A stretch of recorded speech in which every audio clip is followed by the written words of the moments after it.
சொந்த கையெழுத்துடன் 100 ரூபாய் நாணயம் 50 ஆண்டுகளுக்கு மேலாக இந்திய அரசியலில் தவிர்க்க முடியாத ஒரு பெரும் தலைவராக, சமூக நீதியை நிலைநாட்டிய ஒரு தலைவராக, விளிம்பு நிலை மக்களை எல்லாம் கைப்பிடித்து தூக்கிய தலைவராக இருக்கக்கூடிய கலைஞருக்கு ஒரு 100 ரூபாய் நாணயம் தமிழ்நாட்டு முதலமைச்சர் அவர்களுடைய கோரிக்கையை ஏற்று ஒன்றிய அரசு வெளியிட சம்மதித்திருப்பது ஒட்டுமொத்த தமிழர்களுக்கு கிடைத்த ஒரு மிகப்பெரிய வெற்றியாக கருதுகிறோம். தோழர் திருமா அவர்கள் எந்த சூழலில், எந்த பின்னணியில் அந்த கருத்தை சொன்னார் என்பதை முழுமையாக எடுத்துக்கொள்ளாமல் ஒரே ஒரு வாசகத்தை பிடித்து கொண்டு திருமாவளவன் அவர்கள் தலித் ஒரு காலம் தமிழ்நாட்டின் முதலமைச்சராக ஆக முடியாது என்று பரப்புரை செய்வது தவறு. நிச்சயமாக தமிழ்நாட்டில் தலித் மக்கள் மிக அதிக அளவில் வசித்து வருகிறார்கள். அவர்களில் ஒருவர் தமிழ்நாட்டின் முதலமைச்சராவதை நாங்கள் வரவேற்கிறோம்.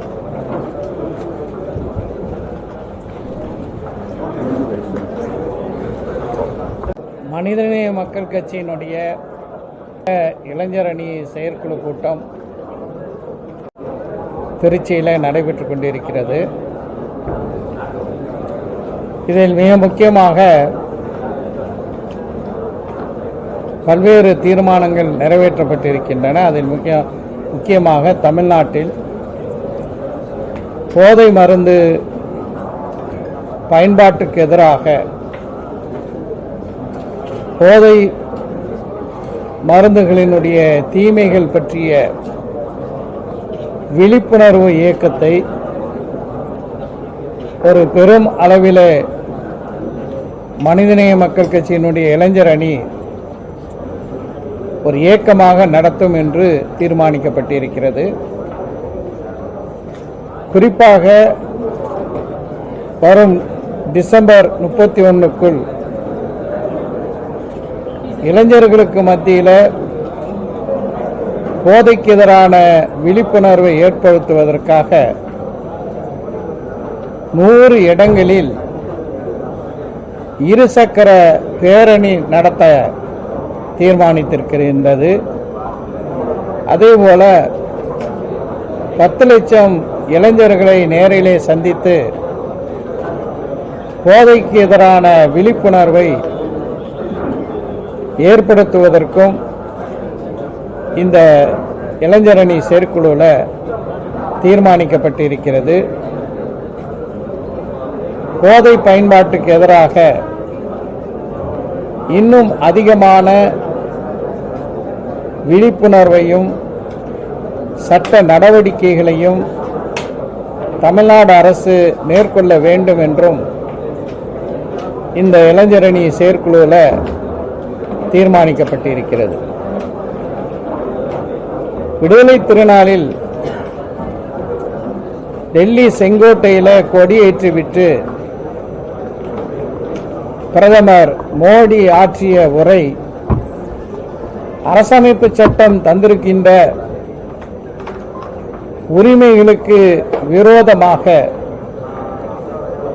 இந்தியா கட்டி காத்து வரக்கூடிய வேற்றுமையில் ஒற்றுமைக்கு வேட்டு வைக்கக்கூடிய வகையில் அமைந்திருக்கின்றது.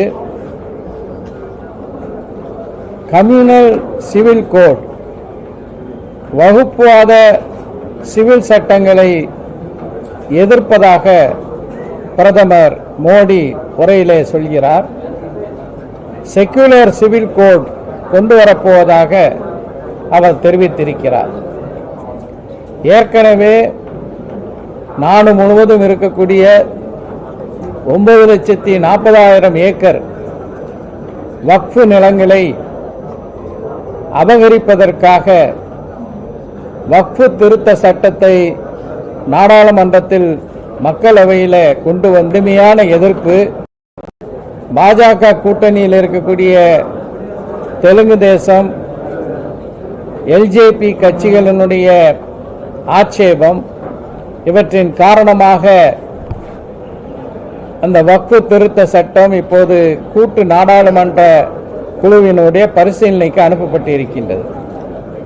இந்த நிலையிலே தான் முஸ்லிம்கள் திருமணம், விவாகரத்து, பாகப்பிரிவினை இவற்றில் மற்றும் இஸ்லாம் மதம் சொல்லக்கூடிய அந்த நெறிமுறைகளின்படி வாழ்வதற்கு, அதே போல கிறிஸ்தவ மக்கள் அவர்களுடைய மத ரீதியில திருமணம், விவாகரத்து, வாரிசுரிமை பின்பற்றுவதற்கு இருக்கக்கூடிய அந்த தனியார் சட்டங்களை இலக்கு வைத்துதான் அதனை வகுப்புவாத சிவில் சட்டம் என்று ஒரு பிரதமருக்கான அந்த தகுதியை மதிக்காமல் தரங்கட்ட ஒரு சில பத்திரிகைகள், புகழ்பெற்ற ஆங்கில பத்திரிகைகள் எழுதியிருப்பது போல செங்கோட்டையிலிருந்து ஆற்றப்பட்டது ஒரு பிரதமர் உரையாக தெரியவில்லை, ஒரு அரசியல் கட்சி தலைவருடைய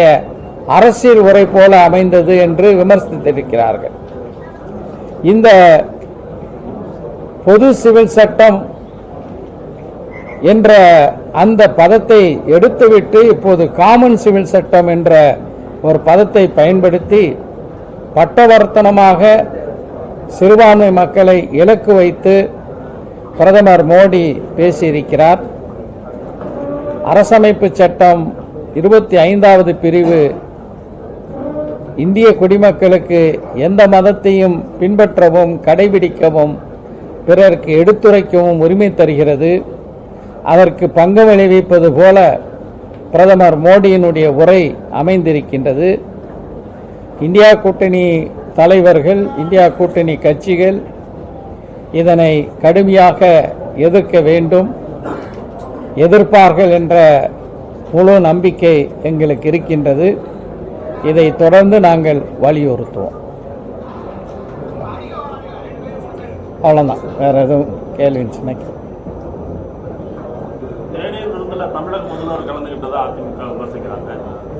இன்னைக்கு அவங்க நாணய வெளியிடுறாங்க, வந்து இந்தி எழுத்து ஒரு பதிஞ்சிருக்கு அப்படின்ற ஒரு குற்றச்சாட்டை அதிமுக கலந்து வச்சிருக்காங்க. தமிழ் வெல்க என்ற கலைஞரனுடைய சொந்த கையெழுத்துடன் 100 ரூபாய் நாணயம் 50 ஆண்டுகளுக்கு மேலாக இந்திய அரசியலில் தவிர்க்க முடியாத ஒரு பெரும் தலைவராக, சமூக நீதியை நிலைநாட்டிய ஒரு தலைவராக, விளிம்பு நிலை மக்களை எல்லாம் கைப்பிடித்து தூக்கிய தலைவராக இருக்கக்கூடிய கலைஞருக்கு ஒரு 100 ரூபாய் நாணயம் தமிழ்நாட்டு முதலமைச்சர் அவர்களுடைய கோரிக்கையை ஏற்று ஒன்றிய அரசு வெளியிட சம்மதித்திருப்பது ஒட்டுமொத்த தமிழர்களுக்கு கிடைத்த ஒரு மிகப்பெரிய வெற்றியாக கருதுகிறோம்.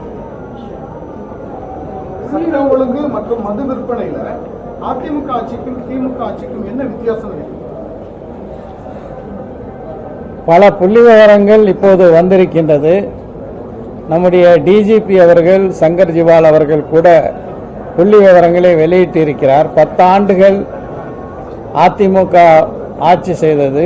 ஒப்பீட்டளவில் பார்க்கும்போது அந்த ஆட்சியில் நடைபெற்றதை விட திராவிட முன்னேற்ற கழகத்தினுடைய 3 ஆண்டு கால ஆட்சியில் சட்ட ஒழுங்கு சீர்குலைவு என்று சொல்லப்படக்கூடிய நிகழ்வுகள் மிகவும் குறைவு. குறிப்பாக தூத்துக்குடியில் நாசகர ஸ்டெர்லைட் ஆலைக்கு எதிராக நடைபெற்ற அந்த போராட்டத்தின் போது துப்பாக்கிச்சூடு நடத்தி 19 உயிர்கள் கொல்லப்பட்டது.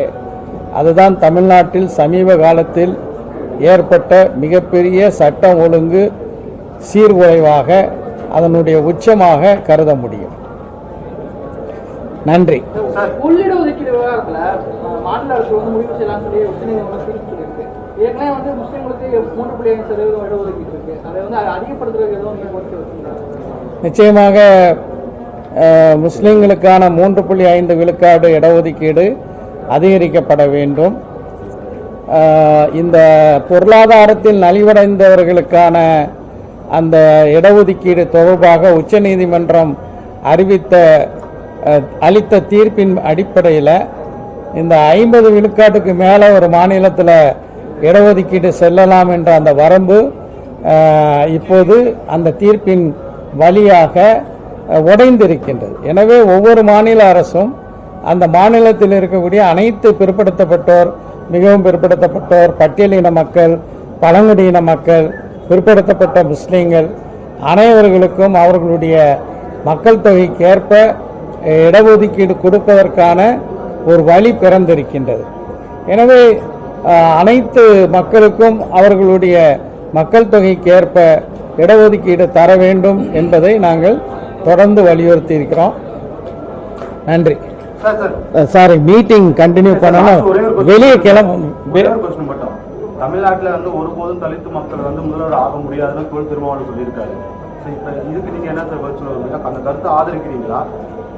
இல்லை, தோழர் திருமா அவர்கள் எந்த சூழல்ல, எந்த பின்னணியில் அந்த கருத்தை சொன்னார் என்பதை முழுமையாக எடுத்துக்கொள்ளாமல் ஒரே ஒரு வாசகத்தை பிடித்து கொண்டு திருமாவளவன் அவர்கள் தலித் ஒரு காலம் தமிழ்நாட்டின் முதலமைச்சராக ஆக முடியாது என்று பரப்புரை செய்வது தவறு.